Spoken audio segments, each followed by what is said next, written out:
अस्सलाम वालेकुम स्टूडेंट्स, आज हम अपनी 10th क्लास की फिजिक्स का लेक्चर नंबर 17 स्टार्ट करेंगे। रिपल टैंक के टॉपिक में हम डिफ्रैक्शन स्टार्ट करेंगे, उसकी लास्ट कैरेक्टरिस्टिक। सबसे पहले बच्चों, डिफ्रैक्शन होता क्या है? डिफ्रैक्शन जो है वो ये होता है, देखें आप अपनी बुक में डेफिनेशन बुक से ही देखें। द बेंडिंग और स्प्रेडिंग ऑफ वेव्स, वेव का मुड़ना या फैल जाना अराउंड द शार्प एजेस और कॉर्नर्स ऑफ ऑब्स्टेकल, किसी रुकावट के जो शार्प एंड्स, जो उसके किनारे होते हैं उनके गिर्द, इस और स्लिट्स या किसी सुराख के किनारों के गिर्द, इज कॉल्ड डिफ्रैक्शन। डिफ्रैक्शन कहा जाता है। बच्चों इसका मतलब क्या है? मतलब ये है कि फॉर एग्जाम्पल ये इस तरीके से एक रुकावट रखी गई है, लेकिन रुकावट में आपने स्लिट रख देना है। स्लिट मीन्स सुराख, ठीक है। और ये क्या है? शार्प एजेस, वाजिया किनारे हैं। अब बच्चों अगर स्टार्ट में जो वेव बन रही थी, वेव लेट्स सपोज आ रही थी इस तरीके से, ठीक है, ये आपके पास आ रही थी वेव। तो बच्चों वेव इस तरफ आ रही थी, तो आपके पास वेव फ्रंट जो नीचे पेपर में इमेज बन रहा होगा वो किस तरह बन रहा होगा? इस तरीके से बन रहा होगा।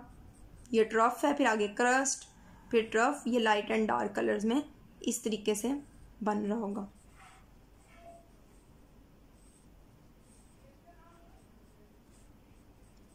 बल्कि सॉरी, अभी तो रुकावट आई नहीं, हमें अलग करने की जरूरत ही नहीं है, ये इकट्ठा ही होगा, ठीक है बच्चों। इस तरीके से इमेज बन रहा होगा, लेकिन वेव्स जो है वो आपके पास इस तरह से आ रही होंगी। ये आपके पास वेव आ रही है। अब बच्चों ये जब किनारे के पास वेव्स आएंगी तो वेव्स जो हैं वो शार्प एजेस के किनारे जो हैं, वाजिया किनारे जो हैं, उसके गिर्द मुड़ना स्टार्ट हो जाएंगी। मतलब ये वेव लेट्स सपोज इस तरीके से होना स्टार्ट हो जाएंगी सर्कुलर पाथ में।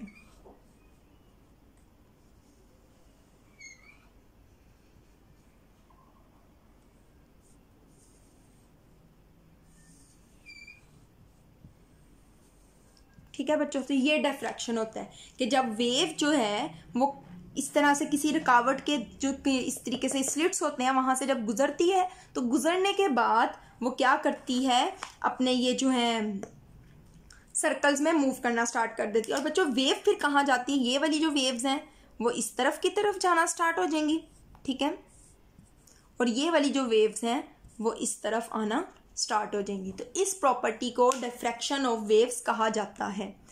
अब बच्चों डिफ्रैक्शन ऑफ वेव में उन्होंने कहा है कि अगर आपने डिफ्रैक्शन ऑफ वेव्स को स्टडी करना है तो आपने इस बात का ख्याल रखना है कि जो वेवलेंथ है, वेवलेंथ मतलब लैम्डा जो है, सॉरी, ये जो स्लिट्स के दरमियान डिस्टेंस है, ठीक है, सेपरेशन जो है, ये जो फासला है ये वेवलेंथ के इक्वल होना चाहिए। मतलब जो वेव की वेवलेंथ है, लेट्स सपोज वेवलेंथ जो है वो 1 सेंटीमीटर है, तो इसके दरमियान का जो फासला है वो भी 1 सेंटीमीटर होगा, तो हम इसको क्लियरली स्टडी कर सकते हैं। अगर 1 सेंटीमीटर नहीं होगा तो बच्चों हम इसको क्लियरली स्टडी नहीं कर सकते। अगर इनके दरमियान फासला ज़्यादा हो जाएगा तो हमें डिफ्रैक्शन इतनी क्लियरली नज़र नहीं आएगी। किस तरह क्लियरली नज़र नहीं आएगी, मैं आपको नेक्स्ट डायग्राम से इसको समझाती हूँ। अब बच्चों आप ये देख रहे हैं, ये बेसिकली डायग्राम वही है, बट अब हम इसको थोड़ा चेंज करेंगे कि ये पहले डिस्टेंस जो था वो कम था, अब हम इसका दरमियानी जो डिस्टेंस है वो लेट्स सपोज इस तरह हमने इतना ज़्यादा कर दिया, ठीक है, ये रुकावट आ गई। अब क्या होगा, हमें डिफ्रैक्शन इतनी क्लियरली नज़र नहीं आएगी। बच्चों देखिए ये हल्की सी बस इस तरीके से मुड़ेगी, वो बेसिकली हमें स्ट्रेट ही नज़र आ रही होगी। तो जितना हम फासला कम करते रहेंगे, डिफ्रैक्शन का अमल स्टडी करना उतना ही मुश्किल हो जाएगा, हम उसको क्लियरली स्टडी नहीं कर सकेंगे। तो ये बेसिकली इसका मतलब है। अब मैं इसको रीड करवा देती हूँ। देखें, now we observe the phenomena of diffraction of water waves. अब हम पानी की वेव्स के डिफ्रैक्शन का मुतालिया करेंगे। Generate straight waves in a ripple tank, ripple tank में स्ट्रेट वेव्स प्रोड्यूस करें उसी तरीके से, ठीक है। And place 2 obstacles in a line, 2 रुकावटों को एक लाइन में रखें, सच दैट, इस तरीके से separation between them is equal to the wavelength of water wave. मतलब लैम्डा के इक्वल है सेपरेशन इधर, इधर मतलब कम है, क्लियर नजर आएगी।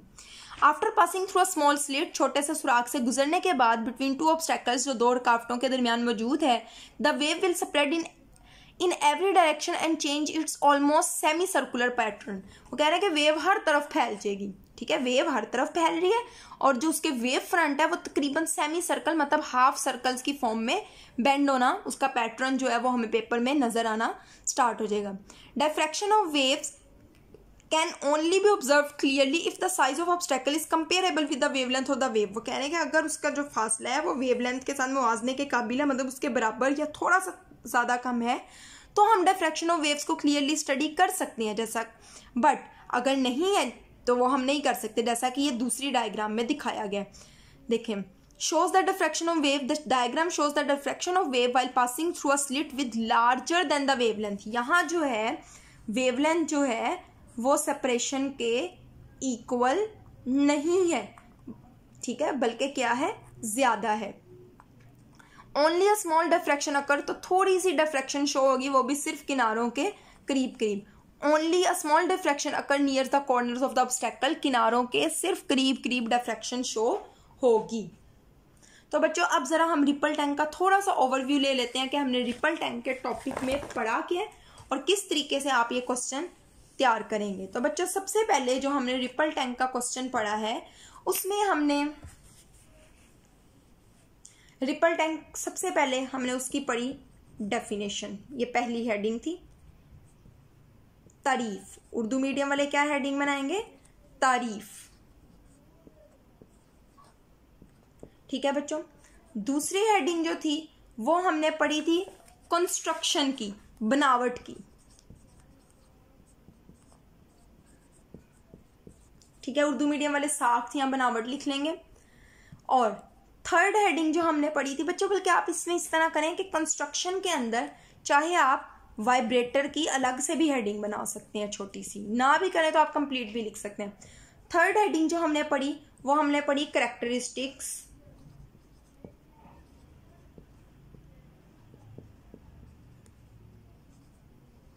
Of water wave. इसमें पहला जो हमने पढ़ा वो हमने पढ़ा रिफ्लेक्शन,